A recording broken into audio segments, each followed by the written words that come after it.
Yeah, sure. Okay, we're learning the Sikha in Chelik Lamed Aleph, Parsha Shmais, the third Sikha. The Sikha is discussing a Chamer. A Chamer, a donkey. Give it the right time. Chamer. The Chamer, Ha Chamer. The Chamer that was used by Akedah Yitzchak.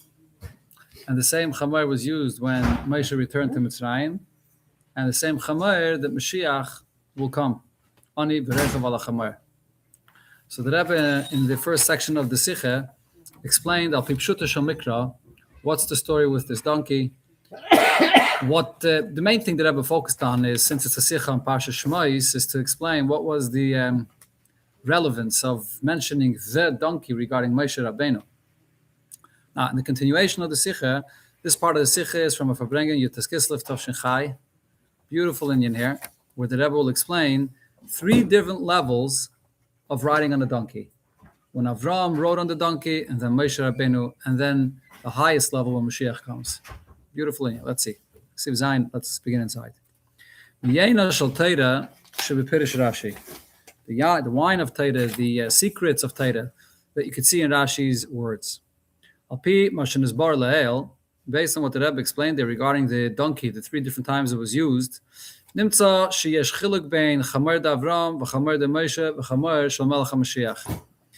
difference in this donkey in the language of Rashi, the way Rashi explains it by Avram, Moshe, and Mashiach. What's the difference? By Avram Avinu, the expression Rashi says is Avram himself saddled the donkey.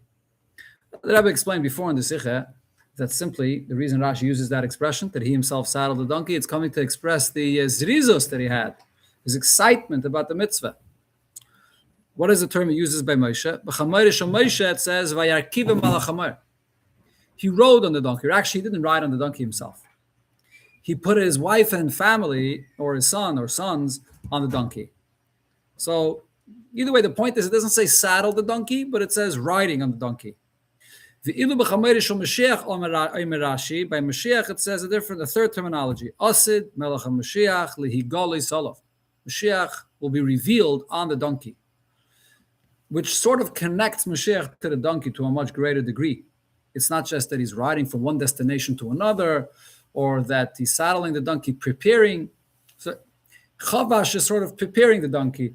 Then there's riding the donkey, and then there's the revelation on the donkey. Like you're identifying the revelation of Mashiach with the donkey. He's not only going to arrive on the donkey, get off the donkey, and reveal himself. He's going to reveal himself on the donkey.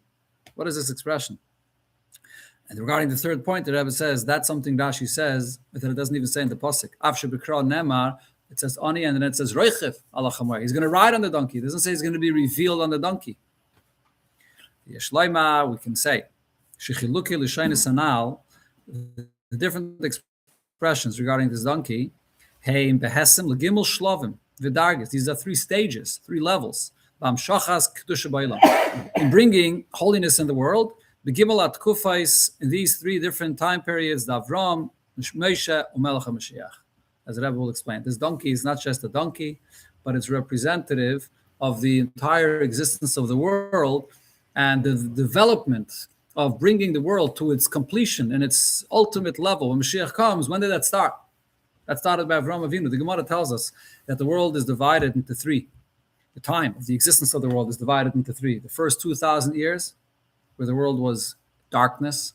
Then from Avram Avinu, when he was 75 years old, light began to shine into the world. And Avram is the preparation for Matan Torah. Then that lasts for 2,000 years. And then begins the last 2,000 years, which begins ushering in the final stage of the existence, Mashiach. So just like we see in the Gemara, that the world is divided into 3 general time periods, so to hear the Rebbe saying, we can see hinted here in this Rashi, that there's Avram, Moshe, and Mashiach. So to explain this, the commentary says, Shechamoir meramez u'moire al chomer haguf v'chumriyas ha'olam b'chlal. The donkey here, the name donkey means beruchnius. It's the physical existence of the body and the physical entity of the world, but more specifically, not just the physical. That's gashmius.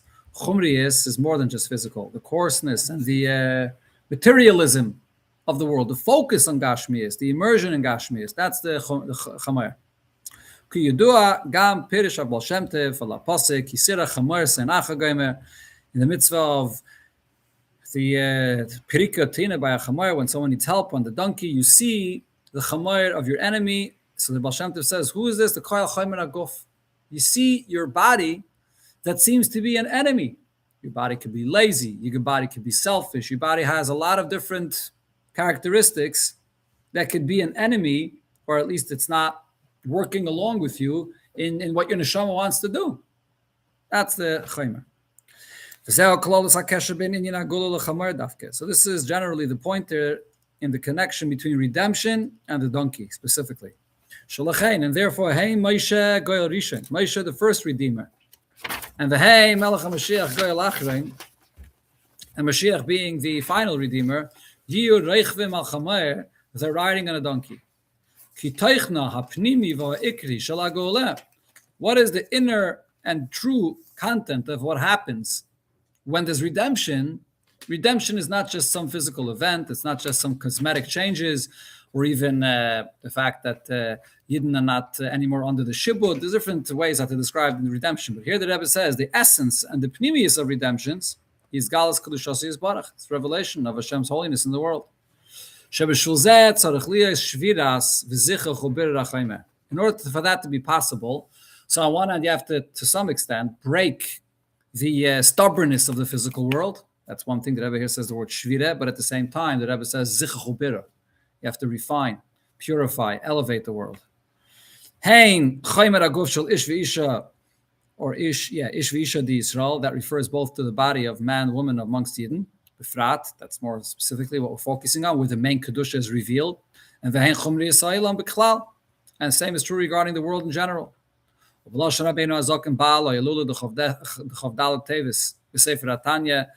expression that the Alter Rebbe says in Tanya Perek Lamed Vav, Shetachlis Brias Ha'olam, the purpose of creation of this world will be realized when Tia L'Moisa Mashiach.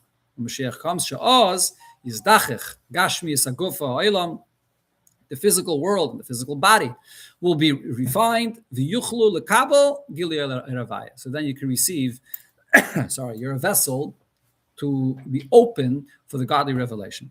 Okay, this is the general point there. Okay, but now we get into the details here. What are the three stages and how this develops? So now, in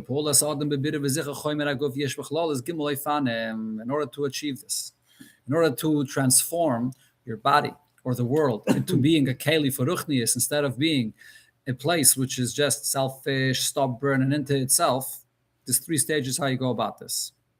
Aleph, the first step is Ikir avidasai shel adam hilegalis es eir nishmasai shebehel v'hasta b'chaymer aguf. The first thing to focus on is when the neshama enters into the body, what happens? The body now blocks over the true existence of what the neshama is about. Ki, what's the nature of the body? Without touching it, if you just let the body go and let it follow its nature naturally, what happens with the body? Ayar pera adam yavalid. The body on its own is just wild. It's not tamed, not trained, not whatever. It's not ayar pera adam, wild. If you just leave it to its instincts, the body will just follow its desires. So what's the first step? To in the behavior of the person, at least on that behavioral level, even before you get deeper inside the feelings of a person, but at least first in the behavior of a person, not to follow his desires of the body, but instead to be focused and learn Torah and do mitzvahs. So that's the first step. How is this possible? So as the Rebbe began, it's by revealing a certain level of the neshama. When you reveal a certain level of the light of the neshama, so even if it's not to the extent that the body is going to change or that the person is going to change internally at all, no. It's just on the behavior of the person that he's ready to do Torah or mitzvahs instead of other narishkeit, whatever other nonsense. So on this level, What the person is doing is he is sort of he's ruling. There's a dominion, meaning the existence of the body and its desires are there. He hasn't changed that. He hasn't broken it. He hasn't transformed it. He hasn't elevated. They're still there, and it's a struggle. But he's stronger. He controls himself. The person is there in control on his guf and the nefesh habahamis. So he puts the body in place that it should not get out of hand to block the desires of the neshama. That's on one level. So what the Rebbe is saying here, on a simple level, we'll have to see the continuation, but simply this sounds sort of like the Beinani, right? The Beinani is a person that still struggles, and he has the neshama that is very powerful, but at the same time, the guf and the nefesh habahamis are not transformed.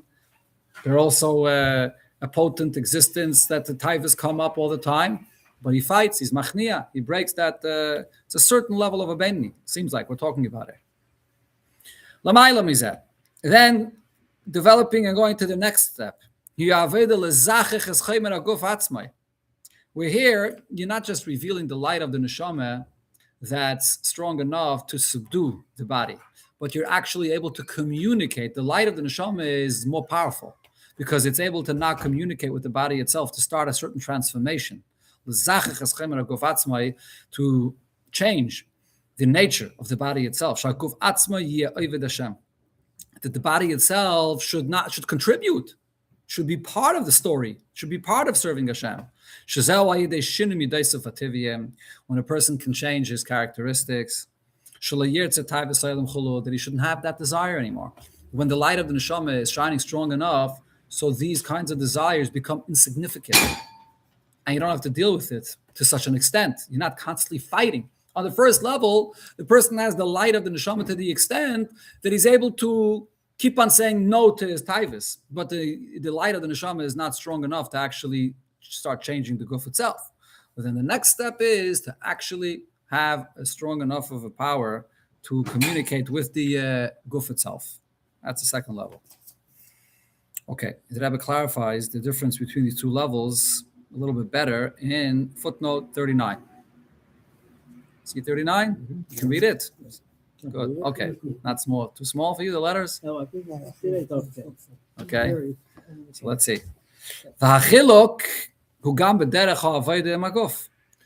One of the main differences here is what your approach, what your attitude is towards your body, the needs of the body, the existence of the body.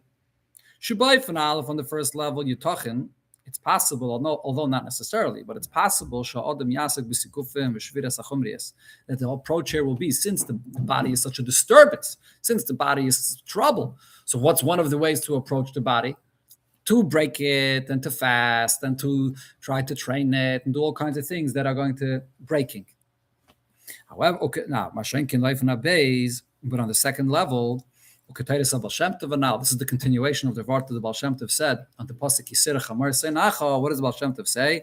That you would think that it's lashon the pasuk Yisirach Amar Chazach. So you would say Ozav Yisirach Amar Seinacha Reivetz Tachas Masoi, and you would think to say L'chadalta Mazoiv Loi. Thank you. L'chadalta Mazoiv Loi. Let me just try to ignore my body and let me break my body. Let me see how I could just get him out of the story, get him out of the picture of my life. I don't want to know of my bodily needs. I'm just going to focus on my neshama.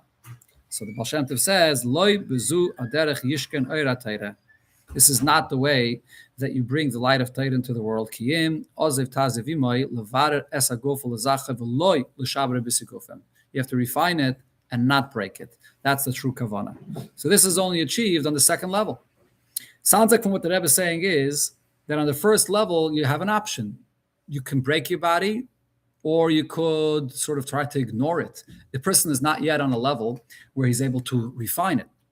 He doesn't have enough light for that. He can only control. But controlling can be in one or two ways. Control could be he focuses on learning and davening, but he's not necessarily fasting and breaking his body and rolling in the snow, whatever else it may be. He's just focusing on his davening. He's very controlled, very disciplined, because the light of the neshama helps him do that. But it is possible also that because the body is such a disturbance, that the person is going to be busy with his body breaking it. But when it comes to the second level, where the light of the neshama is strong enough that you're not anymore so afraid of your body. The person is not so afraid of what the nefesh habahamis has to say. So he can approach the nefesh habahamis. It's like when you have an enemy and you're too afraid of him, you stand from a distance and you just try to shoot arrows in him and try to eliminate him. But on the second level, because the person is more confident, he has the light of the neshama, he has the clarity of who he is and what he wants in life, he's not afraid to listen to what the nefesh habahamis is saying, and he's going to talk to the nefesh habahamis. He's going to bring him around. I can explain to nefesh habahamis why being a good chassid is the best life. It's not so on the second level. There's no need to break the nefesh habahamis. It's not an option. That's what the Baal Shem Tov was talking about. Okay, but now we have in this itself there are two stages how this is accomplished. As the Rebbe continues back inside the Sikha. But here in refining and elevating the physical body, there are two steps or two levels to what degree this is accomplished. Aleph on one level, bitter v'zicha chagof. How is the person refining the body? With what power? It's because there's the light of the neshama that he has that is strong enough to deal with the body. The because the person's dedication to the matters of the neshama, holiness, is with such a strength and with such devotion, that when you have so much light, the person has so much light in his life, it spills over. It spills over into the nature of the nefesh habahamis, not only to break it, but actually to refine it and to change it. The guf starts seeing what a good time the neshama is having. Eventually, the guf wants to join the action. It wants to be part of it. Right? But the approach here is that the guf, in essence, you didn't really necessarily communicate with the guf, talking to it and really bringing the guf itself around. It's just that the light of the neshama is so intense that the guf gets included in this. If this is the approach, what is he really accomplishing? What is the bottom line? It's just neshama. It's a neshama life. The neshama life is so powerful that it envelops the guf. The body, being that it's refined and purified, so now the guf cooperates. Not only cooperates, it's like open. It's open-minded. It's listening. But tell me what the neshama has to say. That's one level. Now there's something else deeper. The second approach is that a person is going into the physical body itself and finding the light and the positive that exists within the physical body itself. The person is actually focusing on working it through, on talking and working it through with the body itself. The body in itself is not just overwhelmed by this big light of the neshama. The body itself is actually internally transformed. The body itself, something different about the true nature of the body is revealed. What is it in essence? What is the body of the person? What is the body of the entire world? It's creation of Hashem, and it's at its core, it's good. At its core, it's godliness. So here, this approach is that you really reveal what the true identity of the body itself is. That's something much greater, much deeper. That's the ultimate. That's the ultimate bit. This is the ultimate purification. Okay. Yeah, 3 levels. You understand the 3 levels? Okay, we're gonna. What's the third? You mean there's 2? Right. The second one is divided into 2. Correct. Mm-hmm. Okay. I think that for today we're gonna just finish off with out of 40. Okay. Like looking out of 40, the Rebbe clarifies these 3 levels in Avodas Hashem. To make it more practical in the person's schedule, what he does in serving Hashem. Aleph, on the first level, the person is learning davening or doing mitzvahs. So his main place where he connects to Hashem is there in matters of holiness. What he could achieve is that at least when I'm learning, at least when I'm davening, the phone is shut off or whatever else has to be shut off is shut off, and it shouldn't disturb him. That's the first level. So you're not at all affecting the guf positively. It's just to lower the volume of the disturbance of the guf. But then the second level is when the person changes his ways. That a masecha, but it's for the sake of heaven. Shehu oisik u'poyel bit inyani aguf masecha. Even when he's out of the shul, he's in the street, business, whatever else it may be doing, eating, drinking, jogging, exercising, sleeping, whatever it might be, there he brings the holiness. So that has to be much more intense. If when a person davens, his davening is on a very low flame, the moment he walks out of shul, it's forgotten. It doesn't carry on, it doesn't influence the rest of his day. But if at the time of the davening is on a higher flame, so then even when he walks out, he doesn't cool off that fast. And he's able to bring that inspiration into what he does during the day. Shem Shemayim. Now, third level, Gimel, it's what it says in the Pasuk, something deeper. B'chol d'rochecha, in all of your ways, da'ehu, you can not have knowledge of Hashem. Which means, shabid d'rochecha, in your matters when you're dealing with your body, atzmam, and there itself, yideya savaya. You find and see the knowledge of Hashem there. You don't see anymore the world divided into two entities. There's the inside and there's the outside. That's the base where you have l'shem shamayim, meaning there's inside the shul and then there's outside, privacy of my home or my business, wherever it may be. Well, I could do one for the sake of the other. The highest level is where the person comes to see hadrachecha, just like when I'm sitting in front of a siddur or a sefer, I have the knowledge of Hashem. The same level of knowledge of Hashem I can discover and find in everything that I'm doing in the world. It's not only being done for the sake of heaven, but this itself is Eibishter. The Eibishter is literally, the Eibishter is in the shul, outside, wherever you are, the same way. That is the ultimate level of birur that is accomplished within the body.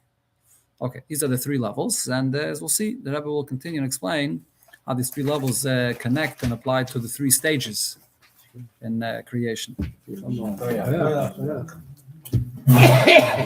Yeah. The first one you got to get.